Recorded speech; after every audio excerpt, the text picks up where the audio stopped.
আজকে নিয়েছে পোল্টের মাংস, আজকে নিয়েছে 5 কিলো নুন, আজকে নিয়েছে 10 কিলো আলু। এত এত বোর্ডিং চালানো যায় না। কত কষ্ট করে বন্ধু আমার কোরআনের শিক্ষা দেওয়ার জন্য, বাচ্চাদেরকে শিক্ষা দেওয়ার জন্য ওই মাদ্রাসার কমিটির সেক্রেটারি কিন্তু ধার নিয়েছে।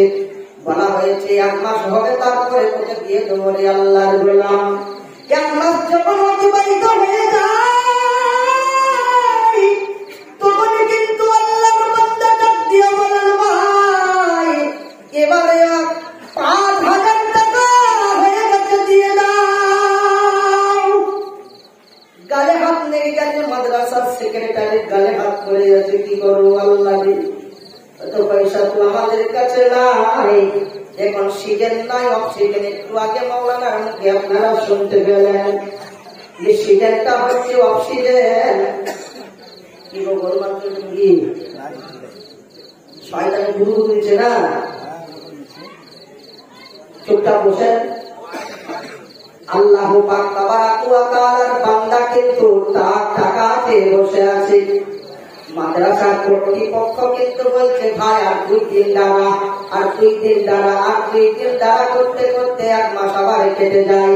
বলছে ভাই পয়সাটা দাও, বলছে এখনো হয়নি ভাই জান। তারপরে দেখা যায় 50,000 হয়ে গেছে, তারপরেও কিন্তু দেয় না।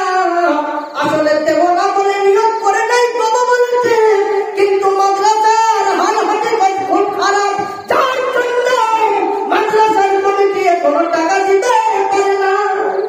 ও মুসলমান দৌলতি আমার, ওই দোকানি কত অপমান, কত অবদস্তি করেছে সেক্রেটারি সাহেবকে। মাদ্রাসাতে একদিনও জানাই নাই। মাদ্রাসার সেক্রেটারি কিন্তু ভয়ে হতভম্ব হয়ে গেছে, কিন্তু কাছাড়ে দিয়েছে, ধরে ঠুকে দিয়েছে, কিন্তু কিছু বলতে পারে নাই। বলছে, তুই আমার বড় ভাই, আয় আমার কোলে আয়, ঢুকে নিয়েছে। তারপরে কিন্তু মাদ্রাসার যখন পয়সা হয়েছে দিয়েছে, বলছে এত কথা কিসের বন্ধু, তো কথা বলো না, ওটা আল্লাহ বরদাস্ত করতে পারবে না। মুসলমানেরা কান ফেলে শুনে রাখো। তারপরে মাদ্রাসায় এসে যখন বলা হয়, সেক্রেটারিটা যখন মাদ্রাসায় এলেন, তখন শিক্ষকরা জিজ্ঞাসা করলেন, কি বললো দোকানি? খুব আনন্দ চিত্তে খুশি হয়ে বললেন, ওই না তো কিছু বলতে পারে, ও আমার ভাই, আমার বড় ভাই। আদেও সে চুপচাপ ছিল না, সব কথাকে সহ্য করে খুব বুঝেছিল।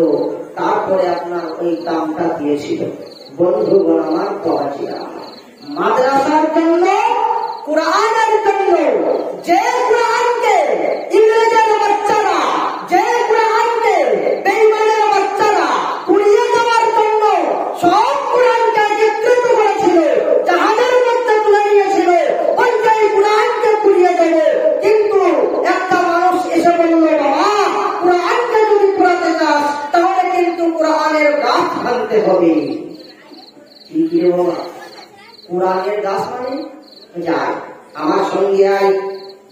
মাদ্রাসা নিয়ে গেল এরকম একটা ছোট্ট পাড়ার অভাবগ্রস্ত মাদ্রাসা, যেমন আপনার চৌমন্ডল পড়ে রয়েছে। এই মাদ্রাসাটি আপনাদের সেবায়, আপনাদের খিদমতে, আপনাদের দানে মাদ্রাসাটি চলছে। ওই কোরআনের হাফিজদেরকে একটা একটা করে দেখা হলো। 30টা কোরআনের হাফিজ। কয়টি বললাম? 30টা কোরআনের হাফিজকে দেখা হলো। এরপরে ডাক দিয়া বলেন, তুমি শোনাও 1 পারা, তুমি শোনাও 1 পারা, তুমি শোনাও 1 পারা। এরকম করে যখন 30টি পারা যখন শোনানো হয়ে গেল, ইংরেজের বাচ্চারা তখন বলল, না, এই কোরআনকে পড়ানো যাবে না। তার কারণে কোরআনকে পড়াতে গেলে এত বড় বড় হাফিজদেরকে মারতে হবে, তবে কোরআন পড়াবে। তাহলে পৃথিবীর বুকে অনেকগুলি হাফিজ কোরআন আছে, ওদেরকে আর মারা চলবে না। জয় বলো নারায়ে তাকবীর। কোরআন আল্লাহর পাঠানো কিতাব, পৃথিবীর শ্রেষ্ঠ সম্পদ আল কোরআন। জোরে করেন আলহামদুলিল্লাহ। এই কোরআনের শিক্ষা দেওয়া হয় কোথায়? এই ছোট্ট ছোট্ট মাদ্রাসাগুলিতে। আল্লাহর নবী সাল্লাল্লাহু আলাইহি ওয়াসাল্লাম তিনি বলেছেন, খায়রুকুম মান তাআল্লামাল কুরআন ওয়া আল্লামাহু। যে তোমাদের মধ্যে ওই ব্যক্তি উত্তম, ওই ব্যক্তি উৎকৃষ্ট যারা নিজে কোরআন শিক্ষা করে এবং অপরকে শিক্ষা দান করে। কোরআন শিক্ষা দেওয়া এবং নেওয়া। কোরআন শিক্ষার কতগুলি লাভ আছে। আপনি যখন কোরআন শিখলেন, আপনার কাছ থেকে 100টা হাফিজে কোরআন বের হলো, আপনি সেই 100টা হাফিজে কোরআনের নেকি পাবেন এবং আপনার আব্বা মা যারা কবরে শুয়ে আছে তারাও আপনার এই কবরে শুয়ে শুয়ে আপনার পড়ানো এবং পড়ার সওয়াবগুলো পাবেন। জোরে পড়েন সুবহানাল্লাহ।